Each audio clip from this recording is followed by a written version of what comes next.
Bonjour et bienvenue sur la chaîne du chasseur d'étoiles de midi, chaîne de réflexion et d'humour sur les 12 coups de midi. Jean-Luc Reichmann avait un doigt dans le nez, le maître de midi, je ne dis plus rien. Je vais vous dire franchement, j'écoute plus maintenant. Donc voilà, je sais pas ce qu'il a raconté. Et je m'en fous, mais alors franchement, parce que j'ai vu son comportement aujourd'hui, ça y est, c'est fini pour moi, hein.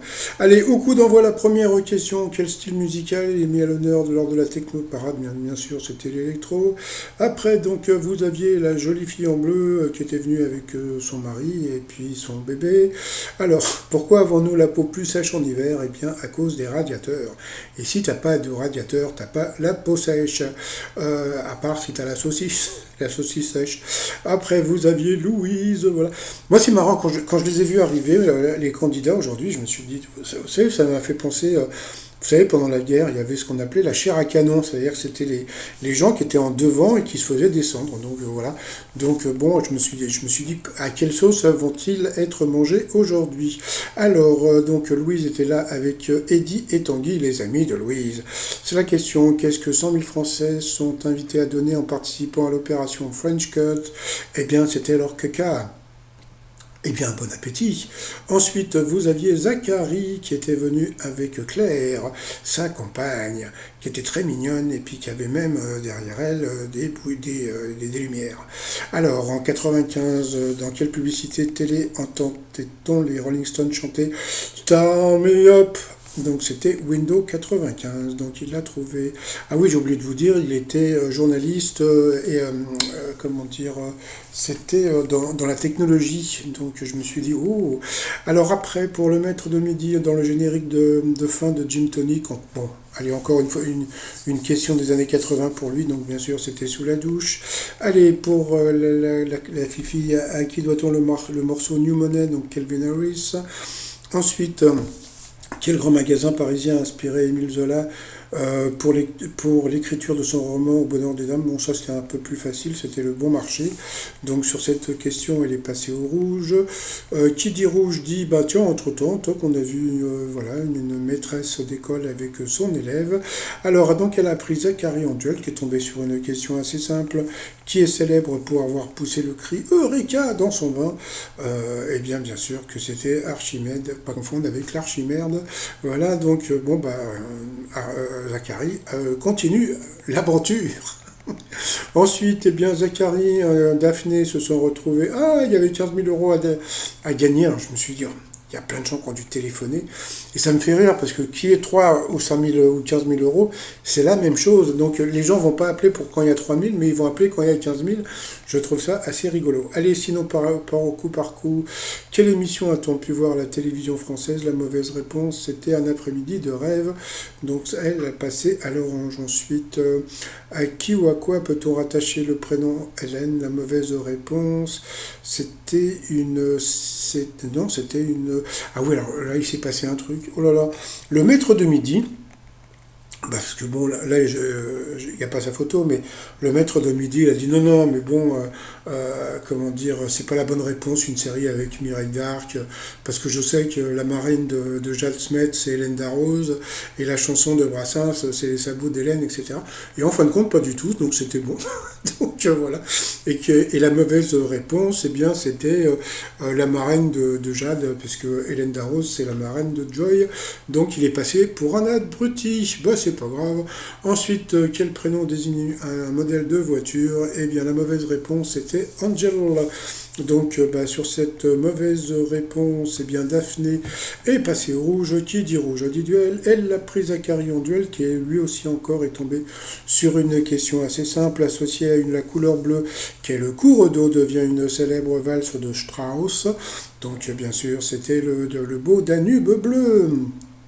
Donc ensuite, eh bien, Zacharie va se retrouver face au maître de midi dans le coup fatal. Alors, cher Zacharie, si tu regardes ma vidéo, tu vas voir comment tu t'es fait, comment on peut dire sans être vulgaire, en papaouté. Papaouté. Non, non, mais on va voir comment tu t'es fait spolié par la production. C'est pas le maître de midi, hein, mais bon, franchement, eh bien, mais sur le comportement du maître de midi, franchement, je préfère ne rien dire, hein. Alors, au 19e siècle, quel pays a vendu la Louisiane aux États-Unis? Donc, bien sûr, c'était la France. Pour lui, toc. Ils ont mis une question qui n'était pas trop de son âge, mais qui était quand même connue. Dans les années 90, quel ministre de la Culture se prénommait Jack Lang?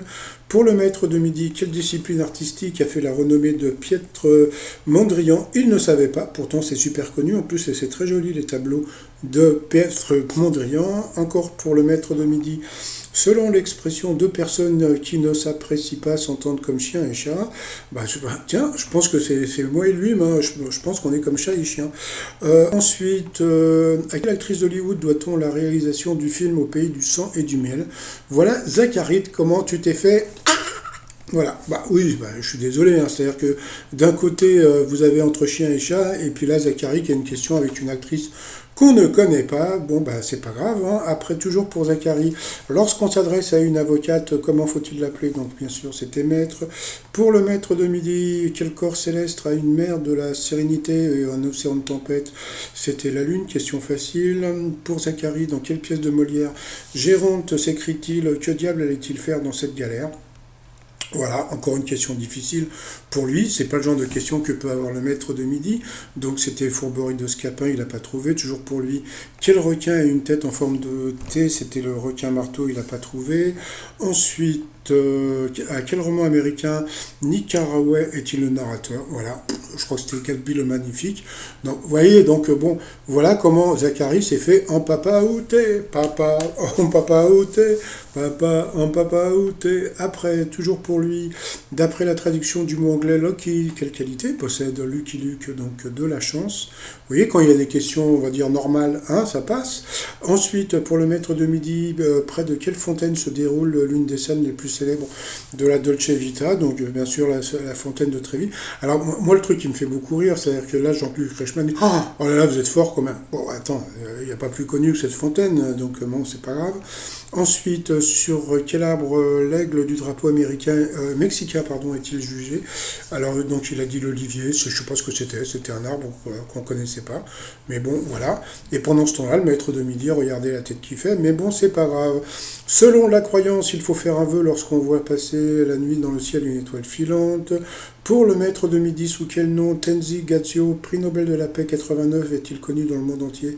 Il ne savait pas, pourtant c'était connu, c'était le Dalai Lama. Toujours pour lui, de quelle espèce animale disparue le Diplodocus est-il un des représentants? Vous voyez, dès qu'il ne trouve pas, ils lui mettent une question facile.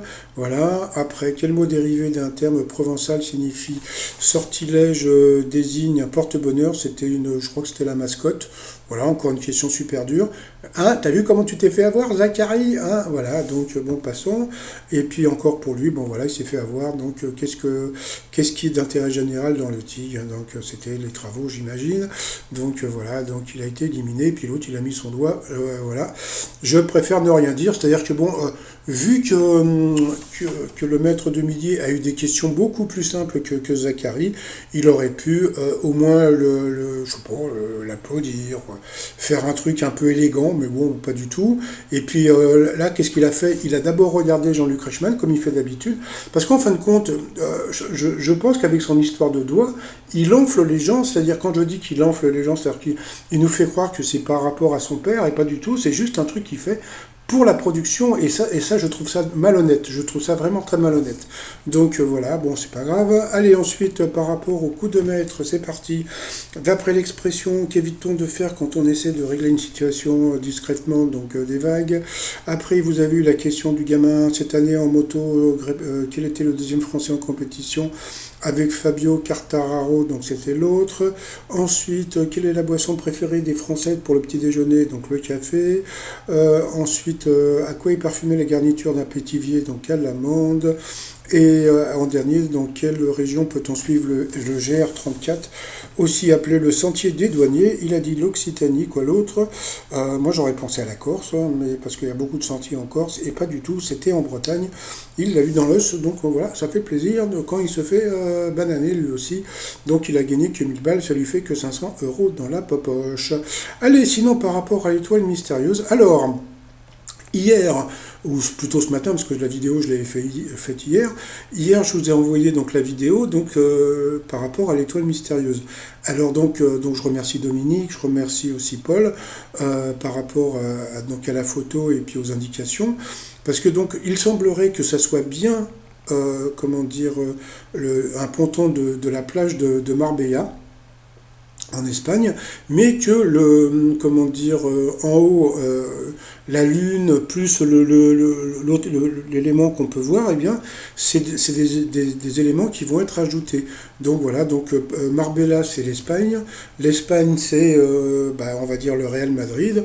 Moi je pense à un joueur de foot, on va dire, pourquoi pas Benzema. Voilà, donc bon, parce qu'il y a beaucoup de joueurs de foot qui sont allés en Espagne. Et c'est un endroit où il y a beaucoup. Mais bon, de toute façon, la dernière étoile mystérieuse, hein, on était parti sur une plage qui était au Danemark, et en fin de compte, Z n'a même pas dit ce que c'était. Donc, bon, donc là, je vais partir sur Benzema. En plus, comme hier, il a fêté son anniversaire et il a annoncé la fin de sa carrière internationale. Allez, sinon, pour finir, le t-shirt, si vous voulez avoir de la chatte en 2023, donc le t-shirt, la chatte porte-bonheur, donc voilà. Et puis le t-shirt, l'avenue Didier Deschamps-Élysées, voilà, donc le t-shirt de l'avenue Didier Deschamps-Élysées sur le site trotsmignon.com. Et puis, comme dirait l'autre, c'est tout pour moi. Je vous souhaite une bonne journée. Bye bye.